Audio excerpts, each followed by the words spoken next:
Welcome to Pemberley Farm. This is where we live. We practice holistic permaculture, which is a way of farming and living that is sustainable and regenerative and permits us to live our dreams in a way that we believe we can pass on to our children and our children's children, and cares for all of the beings, not just the human beings that live here on this farm. Let's show you the place. We'll come down this way along the side of this hugel bed that we dug, a big trench, filled it with logs, leaves, tree branches, then covered it back up with dirt and piled it with wood chips, and then we planted into it, and it's a hugel bed, part of permaculture. The hugel bed permits us to hold water high in the soil so that things remain hydrated in the heat of this semi-arid place where we live. So and that permits us to hold on to the water without having it evaporate. And we are in Utah, center of Utah. Obviously we have lots of plants and some forbs growing on the hugel bed, and we have lots of them. We will thin them as they come. As they get established, we'll thin them to what's appropriate for this area. First, you stick them in very heavy so that you have lots of choices, and you have only so many survive, so it gives you lots of opportunity. Right here we have our meat chickens. These are Cornish crosses. There are 38 of them in here, and they get moved every day to new pasture. They have water on this side where it's open. They have feed on the other side where it's not. They're hot, so they're panting to keep themselves cool. It does provide them with some ample shade. We grow the chickens and feed them with non-GMO feeds. We move them along on the pasture here so they can get lots of bugs and other natural things and greens into their diets that help them be healthier. They taste better, way better, and we enjoy the food we get from them. We feel like it makes us healthier and happier. We like the food. We grow enough to feed our family. We have this hugel bed here. We also have hugel beds that run across the front. We made this one quite large. That one across the front is a large hugel bed, and it's just in the process of breaking down right now, so we don't have a lot planted on it.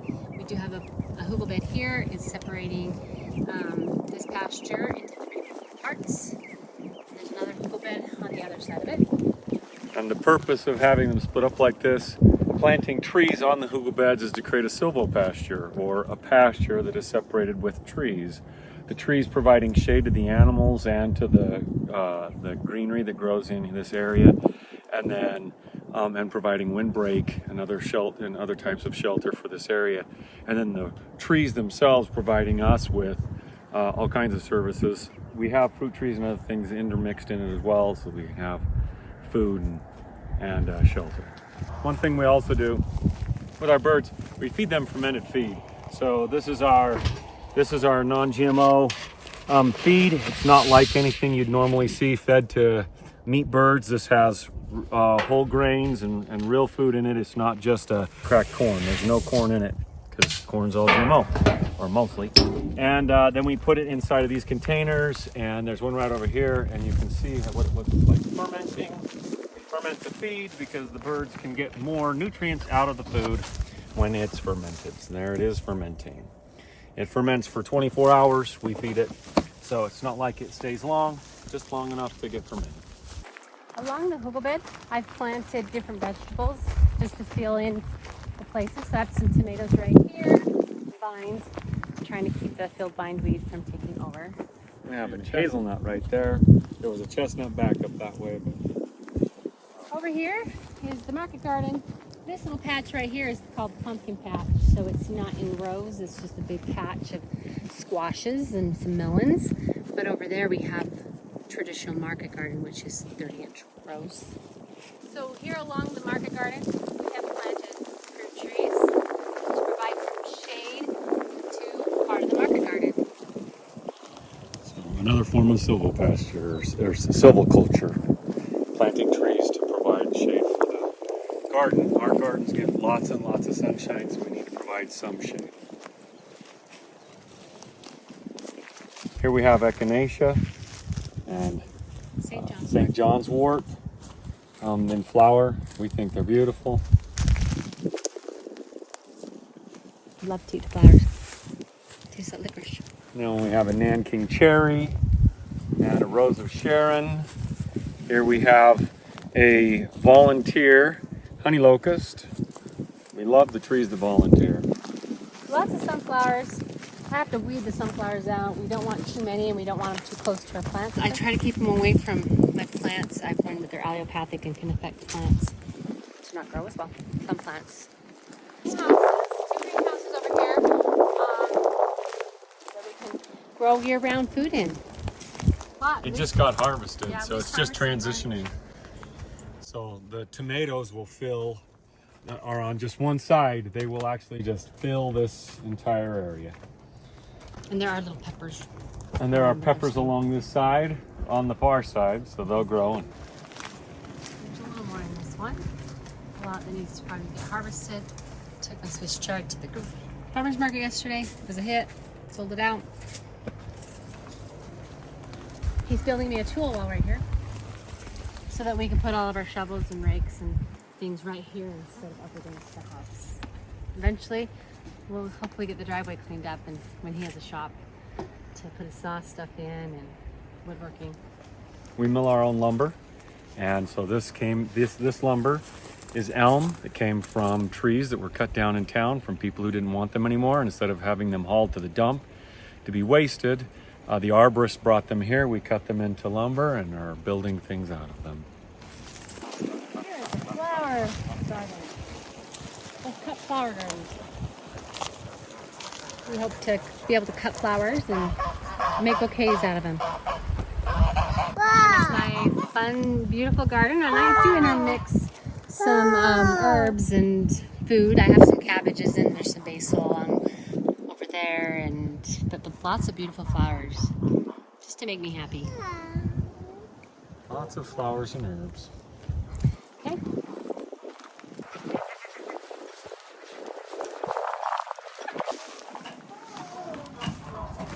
This is my chicken coop, and one of my favorite things is the rollaway box, where they lay them and they roll back, unless we get a broody hen in there. Who wants to sit on the eggs. Whoop, you can't have those eggs. So, they go to timeout when they're ready. They go to chicken timeout. We do put the chickens on our lawn and allow them to eat it down and fertilize it. Natural fertilizer on the lawn. We put it in strips so that it's managed grazing. So if we left them on the whole thing, it would just be desiccated. They would remove all of the greenery and it would just become dead. But since we move them every week across the lawn, it gets hammered where they're at, and we move them to the next area, and the area before recovers. I love the little forest we're developing. Everything on the north and west and east of the house are just growing lots of trees. And we have lots of volunteers as well. There's a hugel right along over here, and then the border on the outside with the trees and shrubs all down the border.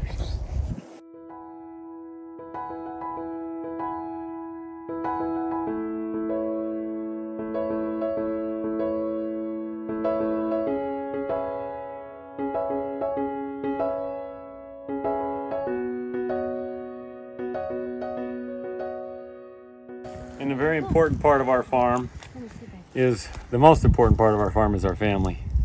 And so we like to have things that attract them so that they come and see us. So we have raspberries, strawberries, and fruits. Lots of fruits.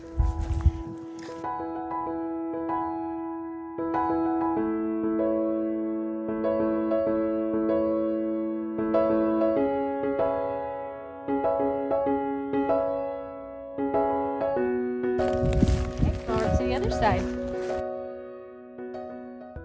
When we first moved down here, this was really the only place we could plant. So we planted right here on the sides of the sewage container. And here's our strawberry patch. It keeps expanding. Ow! We love our strawberry patch.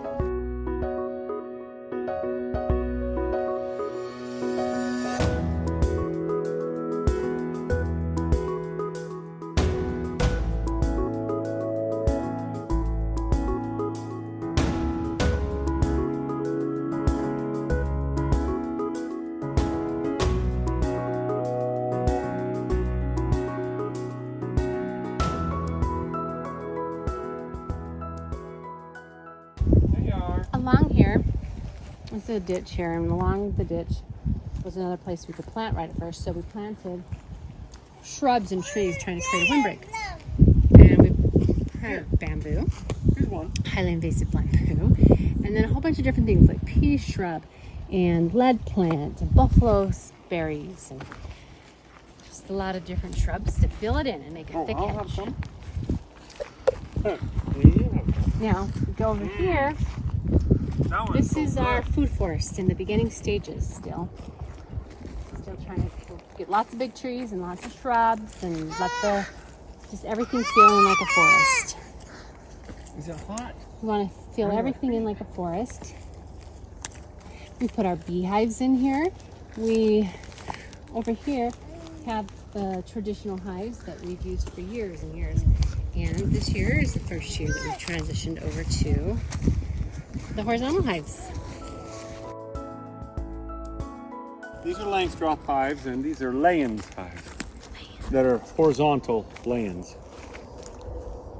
And a hugel bed with elderberries with the big blossoms up on the middle there, and then we have a bunch of other plants here that are all delightful. We try to grow a lot of elderberries. These are small, but they're just coming. There's another elderberry there.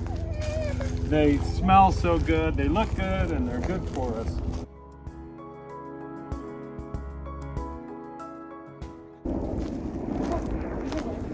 So more St. John's wort grapes to grow on the trellises. They'll just start going up them this year. We've been growing them for 3 years, and this year it looks like they'll start getting on it and get up on the trellis. Things take a lot longer when you live in a semi-arid place like this. It's so hot. And this is our berry patch. So we have blackberry 3 rows, and then we have raspberries, and then we have strawberries. Now we do have other, as you've seen, we have other strawberries and other raspberries, but there's another patch of strawberry or raspberries right over there, and we've started trees, of course, along the north side here to provide shade. This is their second year for these trees, third year for the larger poplars there. So they all take their time. We love trees, they just take time.